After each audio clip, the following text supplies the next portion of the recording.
In northern Chile, the Atacama Desert reaches right down to the Pacific. It never rains here. This is one of the driest places on the planet. I'm surprised anything can live out here. That's why I'm fascinated by that rock.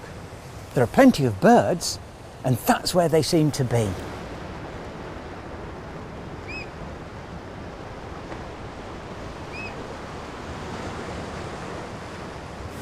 Well, thank goodness it was low tide, or else I'd have never got across.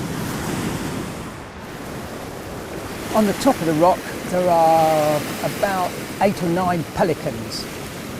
What they do most of the day is they look after their feathers. They're preening them. They're using their oil glands and they're meticulously going over each feather. Of course, what they do is they feed on fish by diving into the water, so they're constantly getting their feathers wet.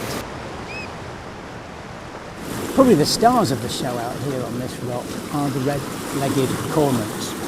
They're grey with a bright orange bill, red legs, and their back is all speckled with lovely silver arrow-like streaks. And they're nesting. There's probably about 10 pairs looking here. And they seem to be quite low down. They've made their nests of seaweed. And of course, this is the 21st century, so we wouldn't be surprised to know that there's quite a bit of plastic in with that nesting material. Blue plastic, green plastic.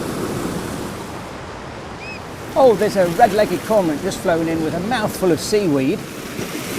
As soon as they arrive at the nest site where their mate is, they go into an elaborate sort of display. They twist their necks round each other, their orange bills preening one another. And some boobies just flying overhead. This is quite a precarious position to be in just here. The waves are crashing up only about 2 metres below where I'm sitting. There is a predator, and oh look, there's one, a Caracara. So the Caracara is coming here from the mainland. They know that they can steal an egg, or, oh my goodness me, they've even killed one of the adult red-legged cormorants.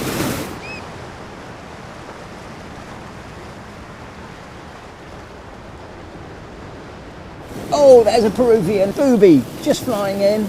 He's got a long dagger-shaped bill. Fantastic for catching fish.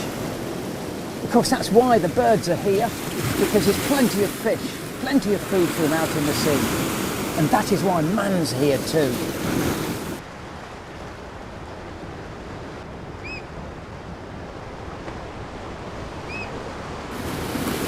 This is low tide, and beneath me, just where I'm sitting, there's a whole new world full of life. Rock pools with urchins, starfish, full of little fishes that are just marooned here for a few hours each day. Oh, a lot of pelicans just flown overhead. The excitement about being in a place like this is not just seeing the nesting birds. Oh my goodness me. Nearly got swept away by a wave then. The excitement about being in a place like this is not just seeing the nesting birds, but the possibility of seeing the occasional visitor. Birds from North America that are on migration down the Chilean coast. Look, there is a wimbrel, a lovely brown mottled wading bird, a shorebird with a long bill.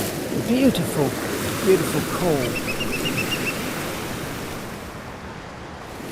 Other birds that pass by, such as the Blackish oyster catchers, they live here all the year round. I think they nest on the shore, on one of the beaches. They don't nest on this rock, but they're flying around all the time, piping away, sharp whistles as they fly. This is an exciting place to be. The waves are crashing all around me. I literally do feel as if I'm in the middle of the ocean. There goes a red-legged cormorant up onto the rock, and it stretches its neck out towards its mate. There's so much happening here. This rock in the middle of the sea is just full of life. The mainland may be the driest place on the planet, with hardly any wildlife. Not here, on this isolated rock. Full of life. Life that's brought by the ocean.